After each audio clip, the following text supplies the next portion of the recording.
Hello जय हिंद दोस्तों, मैं शुभम आप सभी का स्वागत करता हूं आपके अपने इस यूट्यूब चैनल शुभम क्लासेस में। आज की जो हमारी क्लास है वो हमारी आर्मी अग्निवीर की स्पेशल क्लास होने वाली है और आज की क्लास में हम जीके के top 51 very very important question discuss करने वाले हैं।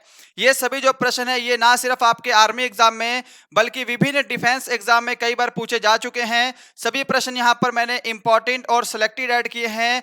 आपके एग्जाम में इनमें से क्वेश्चन जरूर फंसेंगे। सभी को कंप्लीट टेस्ट लगाना है। चलिए अपनी क्लास स्टार्ट करते हैं और आगे बढ़ने से पहले कल की क्लास में ये वाला प्रश्न आप सभी को होमवर्क के लिए दिया गया था, तो पहले इसको डिस्कस करेंगे। प्रश्न था कि ब्राह्मणों पर जजिया कर लगाने वाला दिल्ली का सुल्तान कौन था। क्या सभी ने कल इसका आंसर ऑप्शन ए दिया था, फिरोज शाह तुगलक। उन सभी का आंसर करेक्ट है जी। चलिए बढ़ते हैं आज की क्लास की तरफ। तो देखिएगा प्रश्नों की संख्या 51 है और मैं आप सभी को आज टारगेट दे रहा हूं 35 प्लस क्वेश्चन राइट करने का। अब क्योंकि ये सभी प्रश्न पिछली परीक्षाओं में पूछे जा चुके हैं, तो अगर आपने ये सभी प्रश्न पढ़े हैं तो कम से कम आपको 45 प्लस का टारगेट लेकर चलना ही चलना है। ठीक है जी, चलिए स्टार्ट करते हैं आज की क्लास। पहला प्रश्न आपके सामने स्क्रीन पर, आंसर करिए। सोयाबीन तथा दालों में सर्वाधिक मात्रा में होता है वसा, कार्बोहाइड्रेट्स, प्रोटीन या फिर विटामिन। जल्दी से आंसर करिए, क्या आंसर करेंगे? आंसर मैच करिएगा। अगर आप सभी ऑप्शन सी को आंसर दे रहे हैं प्रोटीन, आपका आंसर करेक्ट है। और देखिएगा सोयाबीन और दालें इन दोनों का सबसे बड़ा उत्पादक राज्य कौन सा है, तो मध्य प्रदेश है। ये सभी ध्यान रखिएगा। ठीक है जी, चलिए बढ़ते हैं अपने सेकंड क्वेश्चन की तरफ। ध्वनि की गति डैश में सबसे अधिक होती है। जल्दी से इसका आंसर कमेंट करिए जी। ध्वनि की गति किसमें सर्वाधिक होती है? जल में, वायु में, निर्वात में या फिर इस्पात में?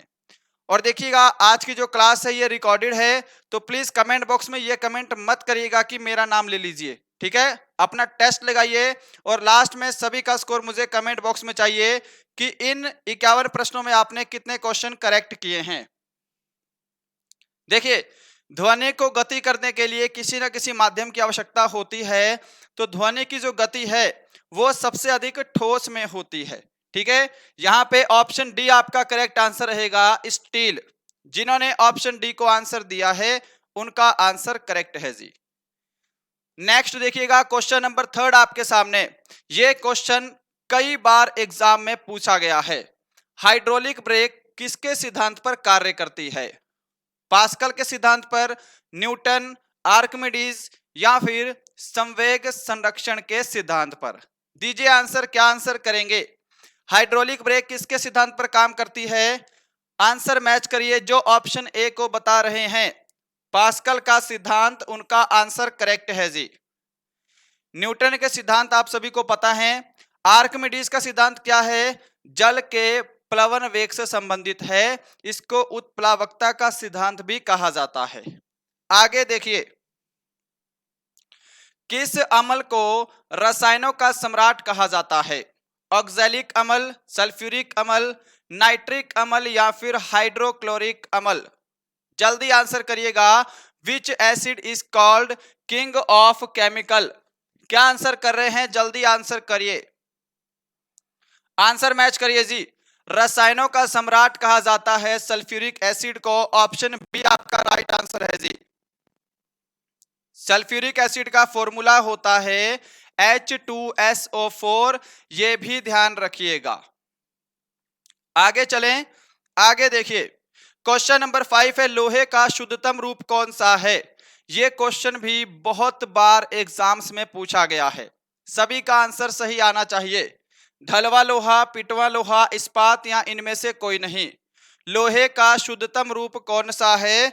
जल्दी से आंसर कर दीजिए, जल्दी से आंसर करिए जी। आंसर मैच करिए। लोहे का शुद्धतम रूप होता है पिटवा लोहा। क्या सभी ने ऑप्शन बी को आंसर किया है? पिटवा लोहा, जिसको हम बोलते हैं इंग्लिश में रॉट आयरन, आपका राइट आंसर है जी। आगे बढ़ते हैं क्वेश्चन नंबर 6 की तरफ। पाब्लो पिकासो कहाँ का एक प्रसिद्ध चित्रकार था जी? लीजिए इसका आंसर करिएगा। क्वेश्चन सुपर इंपॉर्टेंट है आपके एग्जाम के लिए। जर्मनी, स्पेन, मोरक्को या फिर यूनान। Where was the Pablo Picasso a famous painter? क्या आंसर कर रहे हो? क्या सभी यहां पे ऑप्शन बी को आंसर दे रहे हैं? स्पेन। ऑप्शन बी आपका करेक्ट आंसर है जी। आगे बढ़ते हैं 7 नंबर की तरफ। आज ज्यादा समय वेस्ट नहीं किया जाएगा, डायरेक्ट क्वेश्चन और डायरेक्ट आंसर की तरफ चलेंगे, ठीक है। कमेंट बॉक्स में कमेंट मत करिए कि मेरा नाम लीजिए, क्लास रिकॉर्डेड है, आपको कल बताया गया था। फटाफट से 51 प्रश्नों का टेस्ट लगाइएगा, सुपर इंपॉर्टेंट है।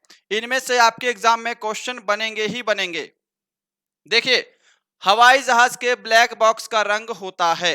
ये क्वेश्चन वेरी वेरी इंपॉर्टेंट। काला, नीला, हरा, नारंगी। क्या आंसर करेंगे? हवाई जहाज के ब्लैक बॉक्स का रंग होता है नारंगी। क्या सभी ने ऑप्शन डी को आंसर किया है? चले आगे, क्वेश्चन नंबर 8 देखिए। थॉमस कप का संबंध किस खेल से है? Football, badminton, cricket, hockey. With which game is the Thomas cup related? और देखिएगा, खेलों से संबंधित महत्वपूर्ण कप और ट्रॉफियां, ये टॉपिक आपका रहता है करवाने के लिए, इसको करवाया जाएगा, है ना। फिलहाल इसका आंसर करिए। अभी आपके 2 टॉपिक हुए हैं, एक मानव रोग वाला हुआ है और एक हुआ है नदी किनारे बसे नगर। नेक्स्ट टॉपिक इसके ऊपर सोच रहा हूं बनाने के लिए, या फिर भारत के महत्वपूर्ण अनुसंधान संस्थान। कोई और टॉपिक आपको करना है, कमेंट करिएगा, ठीक है। थॉमस कप का संबंध किस खेल से है? तो बैडमिंटन से है। क्या सभी ने ऑप्शन बी को आंसर दिया है? ऑप्शन बी राइट है जी। चलिए आगे, गैम्बिट शब्द का प्रयोग किस खेल में किया जाता है? यह भी क्वेश्चन वेरी वेरी इंपॉर्टेंट। शतरंज, गोल्फ, ब्रिज या फिर तैराकी। In which game is the term gambit used? देखिए, गैम्बिट हो गया, एक और शब्द यूज होता है चेकमेट, ठीक है। शतरंज में यूज किया जाता है। क्या सभी ने ऑप्शन ए को आंसर दिया है? ऑप्शन ए राइट आंसर है जी। क्वेश्चन नंबर 10 है आपके सामने। राष्ट्रपति पर महाभियोग चलाने की सूचना कितने दिन पहले दी जाती है? 10 दिन, 12 दिन, 14 दिन, 16 दिन। प्रीवियस ईयर में पूछा गया प्रश्न है आपके आर्मी एग्जाम में, how many days before the notice of impeachment of the president is given? क्या आंसर करेंगे? क्या सभी ने यहां पे ऑप्शन सी को दिया है 14 दिन? ऑप्शन सी करेक्ट आंसर है जी। राष्ट्रपति पर महाभियोग चलाने की प्रक्रिया का वर्णन किस अनुच्छेद में है? यह अनुच्छेद इंपॉर्टेंट है जी। किस आर्टिकल में राष्ट्रपति पर महाभियोग चलाने की प्रक्रिया का वर्णन है? अनुच्छेद 61, इसका ध्यान रखिएगा। राष्ट्रपति पर महाभियोग चलाने की प्रक्रिया किस देश के संविधान से ली गई है? तो यह ली गई है संयुक्त राज्य अमेरिका। सभी का करेक्ट है। चलिए आगे बढ़ते हैं 11 नंबर की तरफ। जनसंख्या के अध्ययन को क्या कहा जाता है? कॉस्मोलॉजी, डेमोग्राफी, हाइड्रोलॉजी या फिर astrology. Which is the study population called? क्या आंसर करेंगे? आंसर करिए जी फटाफट। देखिए, एग्जाम में पूछा जाएगा जनसंख्या के अध्ययन को क्या कहा जाता है, तो डेमोग्राफी आंसर करना है सभी को। ऑप्शन बी का सभी ने आंसर दिया है। अब कॉस्मोलॉजी और भी ज्यादा इंपॉर्टेंट है। कॉस्मोलॉजी को बोलते हैं ब्रह्मांड का अध्ययन, ब्रह्मांड का अध्ययन, राइट। हाइड्रोलॉजी आपको पता है जल के घनत्व से संबंधित है, और ये एस्ट्रोलॉजी जो है इसको बोलते हैं ज्योतिष विज्ञान का अध्ययन। हिंदी में बोलते हैं ज्योतिष विज्ञान का अध्ययन। आगे देखिए, लॉगरिथम तालिका के आविष्कारक कौन थे? ये क्वेश्चन भाई मार्क कर लीजिएगा, ये क्वेश्चन किसी ना किसी शिफ्ट में आएगा। लॉगरिथम तालिका के आविष्कारक कौन थे? John Napier, Charles Darwin, Aryabhata या फिर Galileo. Who was the inventor of the logarithm table? क्या आंसर करेंगे? आंसर करिए जी। आंसर मैच करिए, क्या सभी ऑप्शन ए को दे रहे हैं? जॉन नेपियर करेक्ट आंसर है जी। जॉन नेपियर लोगेरिथम टेबल के आविष्कारक थे। आगे चलते हैं 13 नंबर की तरफ। निम्नलिखित में से किस वेद में यज्ञ व तप आदि का वर्णन किया गया है? ऋग्वेद, सामवेद, अथर्ववेद या फिर यजुर्वेद? दीजिए आंसर।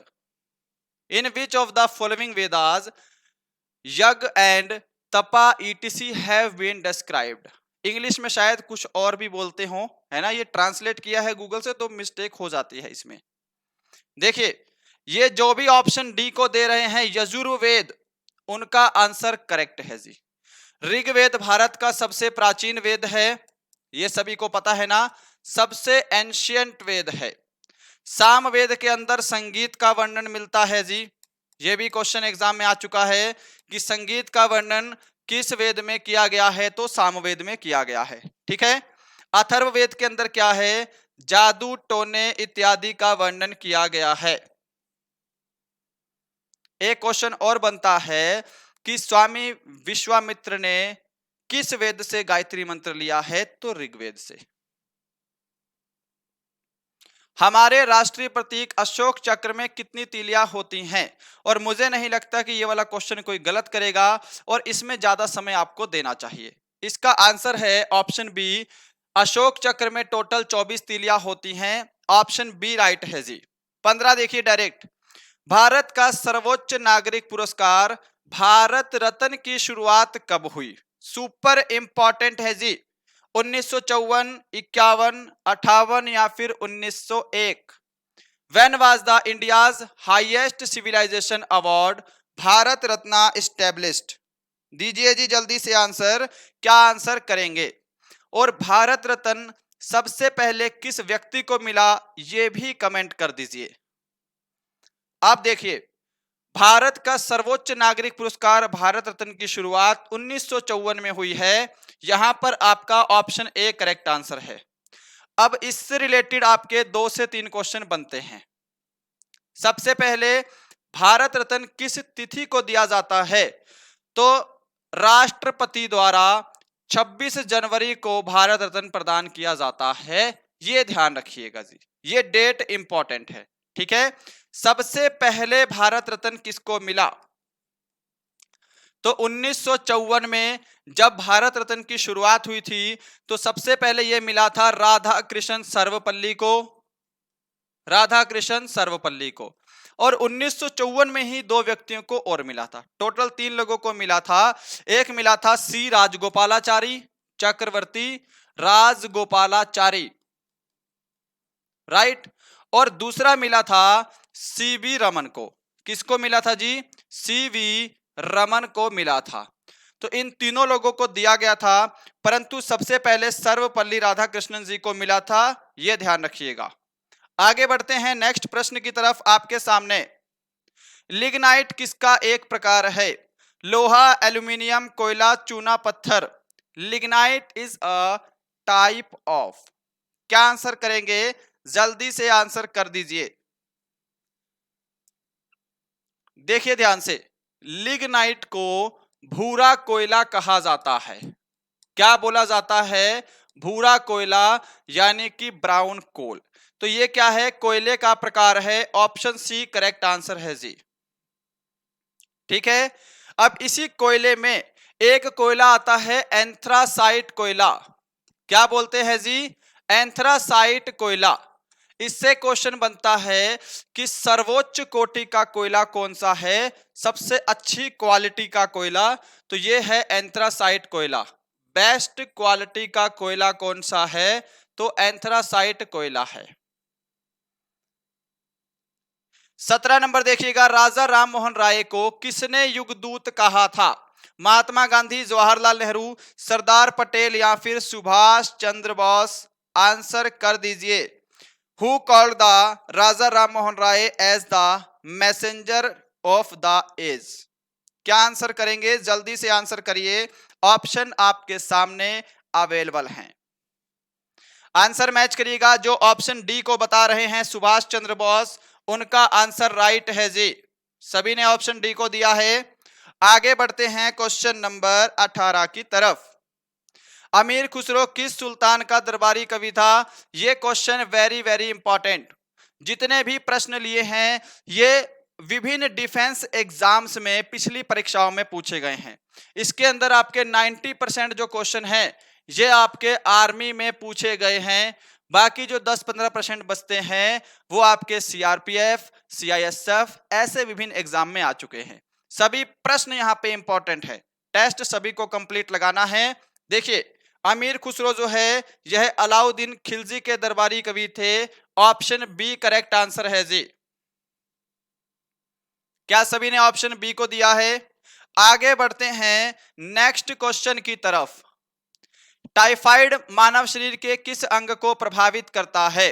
फेफड़े, तंत्रिका तंत्र, आंत या फिर अग्नाशय? Typhoid affects which part of the human body? अभी 2 दिन पहले आपको टॉपिक करवाया गया है मानव रोग, ठीक है जी। उसमें ये सभी क्वेश्चन कवर किए हैं। अगर आपने मानव रोग वाला टॉपिक नहीं देखा है, इसी वीडियो में यहाँ पे आई बटन दिखाई दे रहा होगा, इस पे क्लिक करिएगा, आपको टॉपिक वाइज क्लास में मानव रोग वाला टॉपिक मिल जाएगा, उसको जाकर देख लीजिएगा, ठीक है जी। टॉप 70 क्वेश्चन करवाए हैं मानव रोग वाले टॉपिक से। देखिए, टाइफाइड जो है यह आंत को प्रभावित करता है। क्या सभी ने ऑप्शन सी को आंसर किया है? टाइफाइड किसके कारण से होता है? तो यह होता है जीवाणु के द्वारा, इसका भी ध्यान रखिएगा। आगे देखिए जी, क्वेश्चन नंबर आपके सामने 20। सामान्य आंख के लिए, मिस्टेक है, सामान्य आंख के लिए स्पष्ट दर्शन की न्यूनतम दूरी कितनी होती है? What is the minimum distance of clear vision for a normal eye? ठीक है जी, नॉर्मल आई। आंसर मैच करिए जी। क्या सभी ने ऑप्शन ए को दिया है 25 सेंटीमीटर? आपका ऑप्शन ए जो है ये करेक्ट आंसर है। आगे बढ़ते हैं नेक्स्ट क्वेश्चन की तरफ, टेस्ट लगाते जाइए बस। बायोगैस का मुख्य घटक क्या है? Carbon dioxide, butane, propane, methane? Test complete लगाइए, जल्दी से आंसर करिए। What is the main component of biogas? क्या आंसर करेंगे? ये क्वेश्चन भी पहले करवाया है अभी रिसेंटली, बट आज की क्लास प्रीवियस ईयर से रिलेटेड है, तो कुछ क्वेश्चन करवाए हुए भी मिलेंगे आपको, और उसमें आप ही की प्रैक्टिस हो रही है ना। देखिए, बायोगैस का मुख्य घटक होता है मीथेन। आंसर मैच करिए। क्या सभी ने ऑप्शन डी को दिया है? इसका फॉर्मूला होता है CH4, ये भी ध्यान रखिएगा। आगे देखिए, गोवा की स्वीकृत राजभाषा क्या है? सबसे इंपॉर्टेंट है जी आज की क्लास का question. Konkani, Malayalam, Maithili, Hindi? What is the approved official language of Goa? क्या आंसर करेंगे? क्या सभी ने ऑप्शन ए को आंसर दिया है Konkani? Option A correct answer है जी। मलयालम आप सभी को पता है केरल की भाषा है, यह भी सभी को पता होना चाहिए। अब गोवा से रिलेटेड 2 क्वेश्चन बनते हैं जो कि वेरी इंपॉर्टेंट है। इसको देखिए, गोवा को स्वतंत्र कब करवाया गया? पहला बनता है गोवा कब स्वतंत्र हुआ, ठीक है जी। और दूसरा बनता है गोवा राज्य गठन कब हुआ, यानी कि गोवा को राज्य का दर्जा कब दिया गया। इन दोनों प्रश्न का आंसर करिए। देखिए, भारत आजाद हुआ था 1947 में, परंतु उसके बाद भी गोवा पर पुर्तगालियों का शासन था, ठीक है जी। ऑपरेशन विजय चलाया गया और 1961 में गोवा को पुर्तगालियों के शासन से मुक्त करवाया गया था। ये 1961 इंपॉर्टेंट है। दूसरा पूछता है गोवा को राज्य का दर्जा कब दिया गया? तो 1987 को गोवा को राज्य का दर्जा दिया गया, गोवा का राज्य के रूप में गठन हुआ। आगे बढ़ते हैं अगले प्रश्न की तरफ। भारतीयों के लिए महान सिल्क मार्ग किसने आरंभ करवाए थे? अकबर, बलबन, हर्षवर्धन या फिर कनिष्क? आंसर दीजिए। क्या आंसर करने वाले हैं? आंसर मैच करिए। क्या सभी ऑप्शन डी को दे रहे हैं? कनिष्क? आपका आंसर ऑप्शन डी रहेगा। कनिष्क जो है पूछता है यह किस वंश के शासक हैं? कनिष्क जो है यह कुषाण वंश के शासक हैं जी। किस वंश के हैं? तो यह कुषाण वंश के शासक हैं। ठीक है। अकबर क्या है जी? मुगल वंश का शासक है, शासक था। बलबन गुलाम वंश का शासक था जी। कौन से वंश का? गुलाम वंश का। बलबन से क्या क्वेश्चन आता है कि सजदा और पाबोस किसने चलाया था? सजदा और पाबोस किसने चलाया था? तो ये चलाया था गुलाम वंश के शासक बलबन ने। 24 नंबर प्रश्न है, नियाग्रा जलप्रपात कनाडा और डैश की सीमा पर अवस्थित है? Russia, Germany, Japan, America. दीजिए आंसर फटाफट से, क्या आंसर करेंगे? Niagara Falls Canada and dash situated on border of. तो नियाग्रा एक जलप्रपात है जो कि कनाडा और अमेरिका की सीमा पर स्थित है। Option D. क्या सभी ने आंसर दिया है? लीजिए आंसर मैच करिए। क्या सभी ने ऑप्शन डी को आंसर दिया है? चलिए आगे बढ़ते हैं 25 नंबर की तरफ। लॉर्ड मैकाले शिक्षा पद्धति कब लागू हुई? सुपर इंपॉर्टेंट है जी। 1835 में, 1814 में, 1802 में या फिर 1919 में? क्या आंसर करेंगे? Lord Macaulay system of education was implemented in. क्या सभी ऑप्शन ए को आंसर दे रहे हैं? 1835 आपका आंसर करेक्ट है जी। आगे बढ़ते हैं 26 नंबर की तरफ। विश्व विरासत दिवस किस तिथि को मनाया जाता है?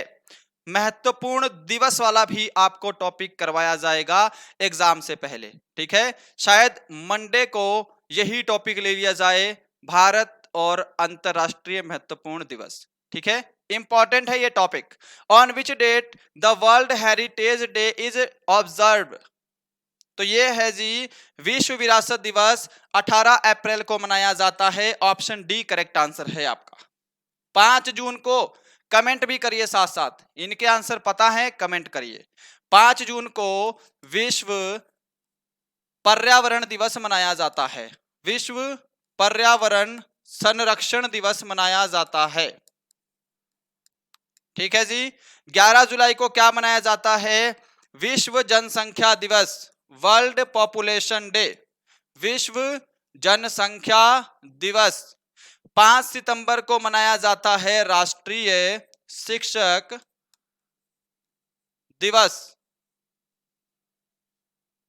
चलिए विश्व जल दिवस की स्थिति को मनाते हैं एक और दिवस वाले टॉपिक से। Important question, on which date the World Water Day is celebrated? 22 March, 22 April, 15 March या फिर 29 अगस्त? दीजिए आंसर, सभी ऑप्शन का आंसर करिए जल्दी से। देखिए आंसर मैच करिएगा। विश्व जल दिवस जो है यह आपका मनाया जाता है 22 मार्च को। Option A. क्या सभी ने आंसर किया है? अब आगे देखिए, 22 अप्रैल पूछेगा आपसे कि 22 अप्रैल को कौन सा दिवस मनाया जाता है? तो पृथ्वी दिवस मनाया जाता है। पृथ्वी दिवस कब मनाते हैं? तो 22 अप्रैल को मनाया जाता है, अर्थ डे। राइट। 15 मार्च को मनाया जाता है उपभोक्ता अधिकार दिवस। उपभोक्ता अधिकार दिवस, अधिकार दिवस। राइट। अब ये 29 अगस्त सभी को पता है ना, राष्ट्रीय खेल दिवस मनाते हैं, नेशनल स्पोर्ट्स डे। चले आगे, आगे देखिए, आगे बढ़ते हैं नेक्स्ट क्वेश्चन पे। 28 है, विश्व में कुल महाद्वीपों की संख्या कितनी है? सभी का आंसर करेक्ट आना चाहिए जी। What is the total number of continents in the world? इसमें भी समय चाहिए आपको। ऑप्शन सी आंसर कीजिए फटाफट से। विश्व में कुल महाद्वीपों की संख्या कितनी है? तो 7 है। नेक्स्ट है 29, वेम्बनाड झील किस राज्य में स्थित है? भारत की प्रमुख झीलें, झरने और पहाड़ से रिलेटेड आपको टॉपिक करवाया जाएगा, ध्यान रखिएगा। Tamil Nadu, Andhra Pradesh, Kerala, Gujarat? In which state is the Vembanad lake situated? दीजिए आंसर, क्या आंसर रहेगा? वेम्बनाड झील जो है ये केरल में है। ऑप्शन सी, क्या सभी ने आंसर दिया है? ऑप्शन सी राइट है जी। आगे बढ़ें, 30 नंबर देखिए, विश्व का एकमात्र तैरने वाला राष्ट्रीय उद्यान कौन सा है? केबुल लामजाओ नेशनल पार्क कहां है? लीजिए, इसको मैं बोलूंगा कि very very very important. Option available है आसाम, मणिपुर, त्रिपुरा, मिजोरम।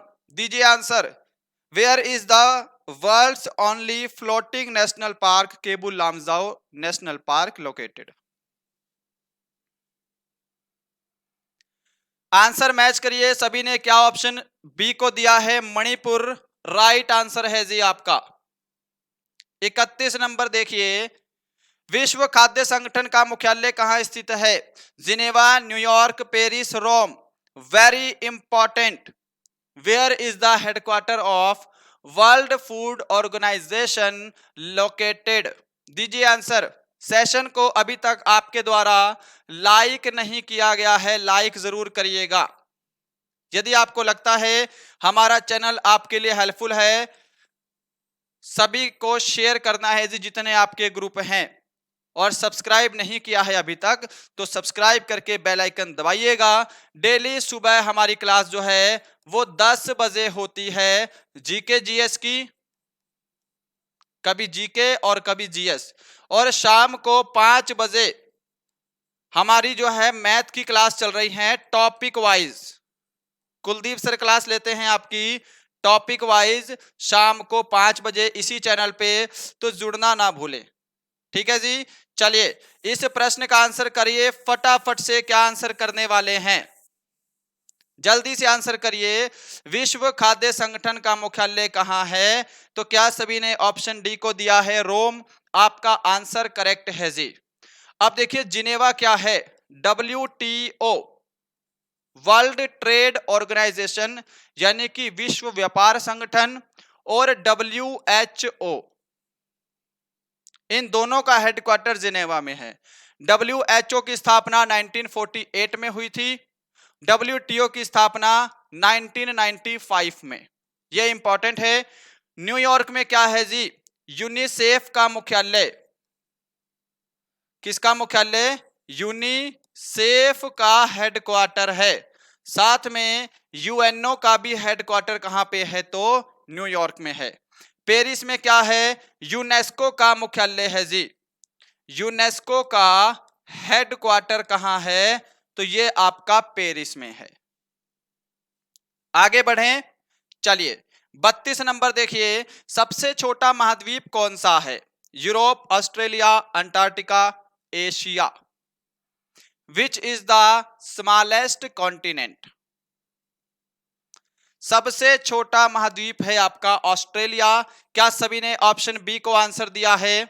और ऑस्ट्रेलिया महाद्वीप जो है यह दक्षिणी गोलार्ध में है जी। यह भी क्वेश्चन बन सकता है किस गोलार्ध में है? तो दक्षिणी गोलार्ध में है। एशिया महाद्वीप क्या है? सबसे बड़ा महाद्वीप है, सबसे बड़ा कॉन्टिनेंट है। क्वेश्चन नंबर 33 आपके सामने स्क्रीन पर, आंसर दीजिए। Question very very important. Mughal शासन में मनसबदारी प्रणाली का प्रवर्तन किसके द्वारा किया गया? बाबर, औरंगजेब, हुमायूं, अकबर। दीजिए answer. By whom was the Mansabdari system introduced in the Mughal rule? Mansabdari प्रणाली किसने शुरू की है? तो अकबर ने शुरू की है जी। ऑप्शन डी करेक्ट आंसर है आपका। सभी ने ऑप्शन डी को दिया है। आगे देखिएगा, क्वेश्चन नंबर 34 है, जबलपुर किस नदी के किनारे स्थित है? नदी किनारे बसे नगर। टॉपिक कंप्लीट करवा दिया गया है आपको। ठीक है, कावेरी, साबरमती, सतलुज, नर्मदा नदी। आंसर करिए जी जल्दी से।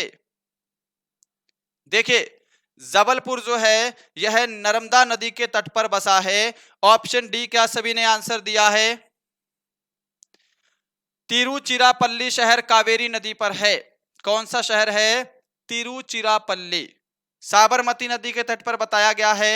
अहमदाबाद शहर साबरमती नदी के किनारे है और फिरोजपुर शहर जो है यह सतलुज नदी के तट पर बसा है। इसका आंसर करिएगा, ये वाला टॉपिक आपको करवाना है मैंने। भारत के प्रमुख लोक नृत्य और शास्त्रीय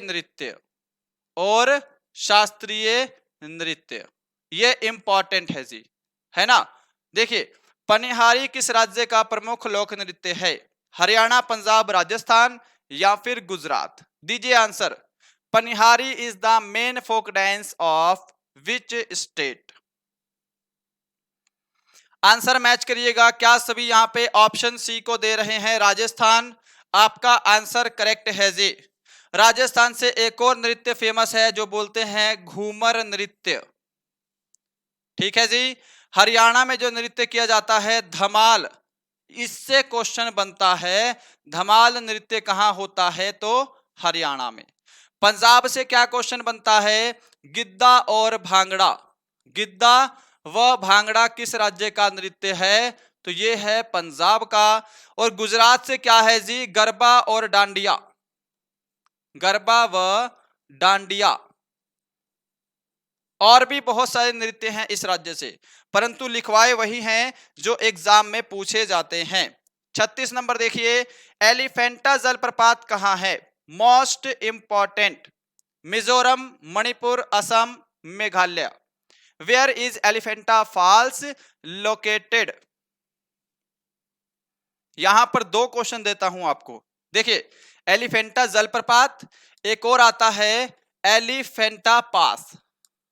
एलिफेंटा पास जिसको बोलते हैं एलिफेंटा दर्रा, है ना। इंग्लिश में पास बोलते हैं, हिंदी में दर्रा बोलते हैं। ये दोनों प्रश्न अलग अलग हैं। स्टूडेंट क्या करते हैं? मिक्सअप कर देते हैं अगर बेस क्लियर नहीं होता है आपका तो। देखिए, एलिफेंटा जलप्रपात आपका मेघालय में है। यहां पे ऑप्शन डी आपका राइट आंसर होगा। अगर आपसे जलप्रपात बोलेगा, फॉल्स बोलेगा। और एलिफेंटा दर्रा जो है यह आपका श्रीलंका में है जी। कहां है? यह श्रीलंका में स्थित है। 37 नंबर प्रश्न देखिए, स्वराज मेरा जन्मसिद्ध अधिकार है, यह कथन किसका है? बाल गंगाधर तिलक, जवाहरलाल नेहरू, गोपाल कृष्ण गोखले या फिर लाला लाजपत राय? दीजिए answer. Whose statement is swaraj is our birth right? Option A जो आंसर दे रहे हैं बाल गंगाधर तिलक, उनका आंसर करेक्ट है जी।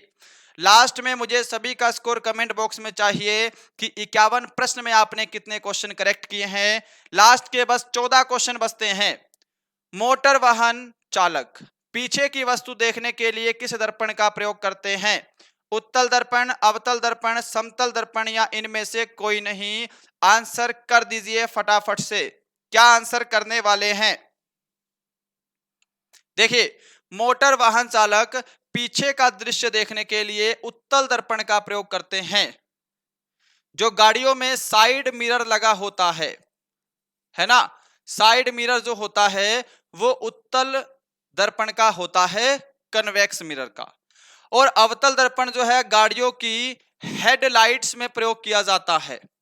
हेडलाइट्स में या फिर जो बार्बर होते हैं, जो नाई होते हैं, वो भी अवतल दर्पण का प्रयोग करते हैं। और जो डेंटिस्ट होते हैं वो भी अवतल दर्पण का ही प्रयोग करते हैं। 39 नंबर देखिए, संविधान के किस अनुच्छेद में अस्पृश्यता के अंत का वर्णन किया गया है? अनुच्छेद 15, 17, 18, 21 आपके सामने है। आंसर कर दीजिए, क्या आंसर करेंगे? देखिए, अस्पृश्यता का अंत बोलते हैं द एंड ऑफ अनटचेबिलिटी, ठीक है। ऑप्शन बी करेक्ट है यहाँ पे, अनुच्छेद 17 सभी ने दिया होगा। अब देखिए, ये 15, 17, 18, 14 ये जो है समानता के अधिकार के अंतर्गत आते हैं, ठीक है। अनुच्छेद 15 क्या बोलता है कि किसी भी व्यक्ति का धर्म, जाति, लिंग, जन्म स्थान आदि के आधार पर भेदभाव नहीं किया जा सकता, ये अनुच्छेद 15 कहता है। अनुच्छेद 18 अक्सर एग्जाम में पूछा जाता है कि उपाधियों के अंत का वर्णन किस अनुच्छेद में है? उपाधियों के अंत का वर्णन किस अनुच्छेद में है? अनुच्छेद 18 में है। और जो राष्ट्रपति और उपराष्ट्रपति भारत रत्न, भारत पद्मश्री, पद्म विभूषण, ये सभी जो पुरस्कार देते हैं ये सभी अनुच्छेद 18 के अंतर्गत ही दिए जाते हैं। अनुच्छेद 21 क्या है? प्राण और दैहिक स्वतंत्रता है। 40 नंबर देखिए, the struggle is my life किसकी रचना है? लीजिए, very very important. Barack Obama, Nelson Mandela, Mahatma Gandhi, Atal Bihari Vajpayee. Who composition is the struggle is my life. एक और ऐड कर लीजिए पुस्तक, long walk to freedom. Long walk to freedom, ये दोनों पुस्तकें किसकी हैं जी? लॉन्ग वॉक टू फ्रीडम और the struggle is my life, ये दोनों ही नेल्सन मंडेला से रिलेटेड है। क्या सभी ने ऑप्शन बी को आंसर किया है? दोनों में से कोई भी आपके एग्जाम में पूछी जाती है, but long walk to freedom जो है ये आर्मी एग्जाम में आ चुकी है पहले। 41 नंबर है, एक्स किरणों की खोज किसने की? Roentgen, Torricelli, Thomson, Rutherford. दीजिए answer. Who discovered X rays? X किरणों की खोज की है रॉयंटजन ने। ऑप्शन ए करेक्ट आंसर है जी। ठीक है। टोरिसेली ने बैरोमीटर की खोज की है। किसकी? बैरोमीटर की। बैरोमीटर का प्रयोग वायुमंडलीय दाब, एटमॉस्फेयर प्रेशर मापने के लिए किया जाता है। ठीक है जी। जे थॉमसन ने इलेक्ट्रॉन का आविष्कार किया है। 42 नंबर देखिए, किसे कायदे आजम कहा जाता है? ऑप्शन अवेलेबल हैं, आंसर के लिए समय चाहिए, सेशन को रोकिएगा। हमारी इस क्लास का जो पीडीएफ है वो आपको हमारे टेलीग्राम चैनल पे अपलोड कर दिया जाएगा।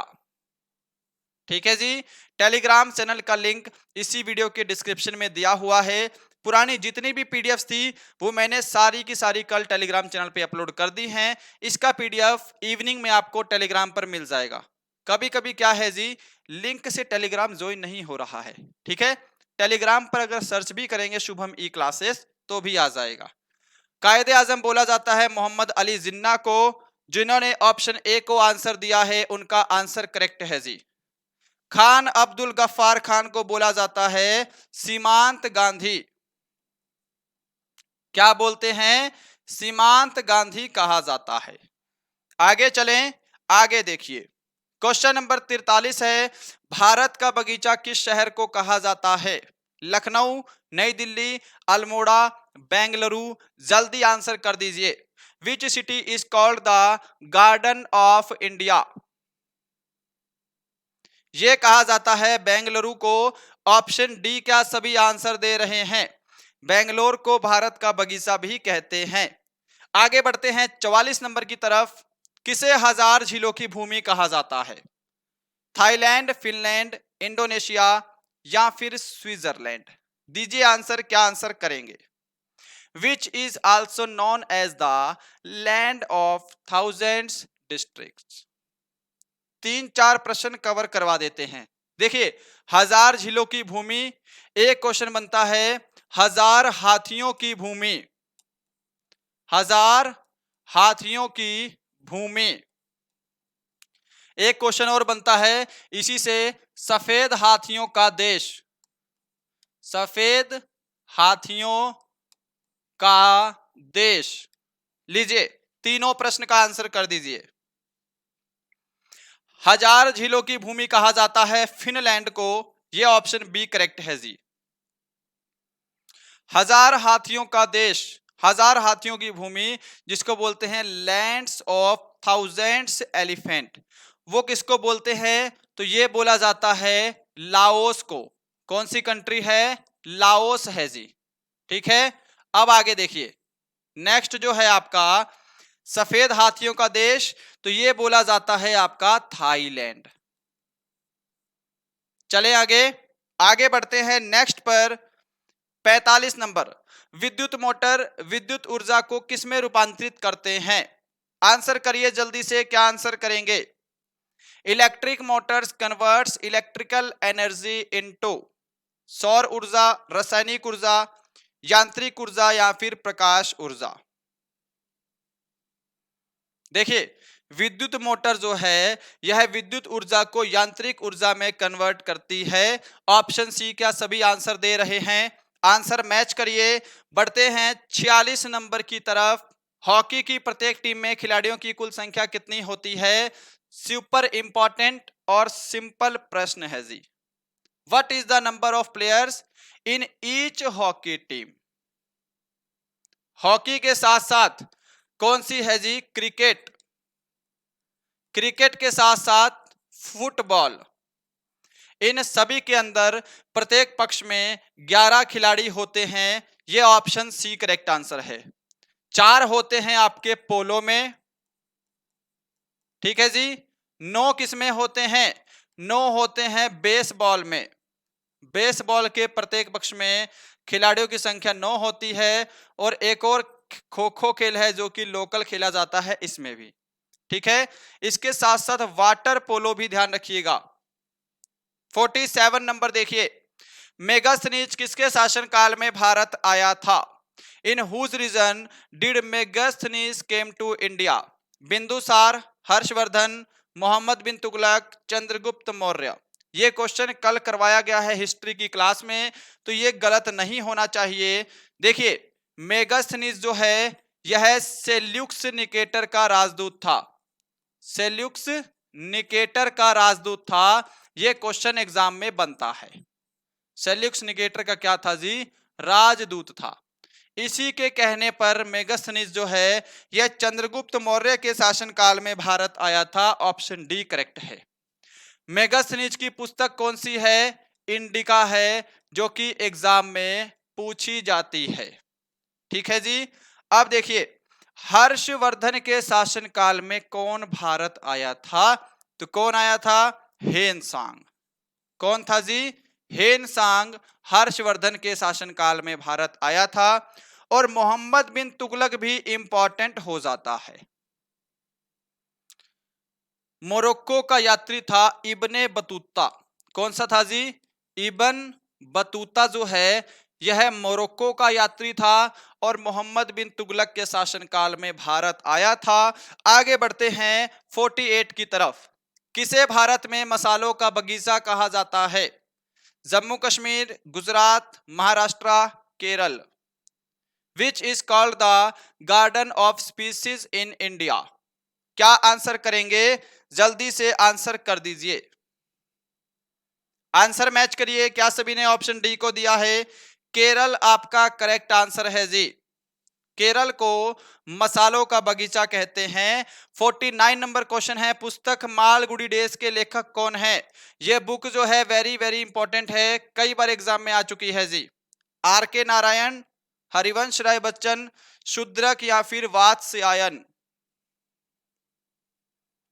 पुस्तक मालगुडी डेज के लेखक कौन है? आर के नारायण हैं। क्या सभी ने ऑप्शन ए को आंसर किया है?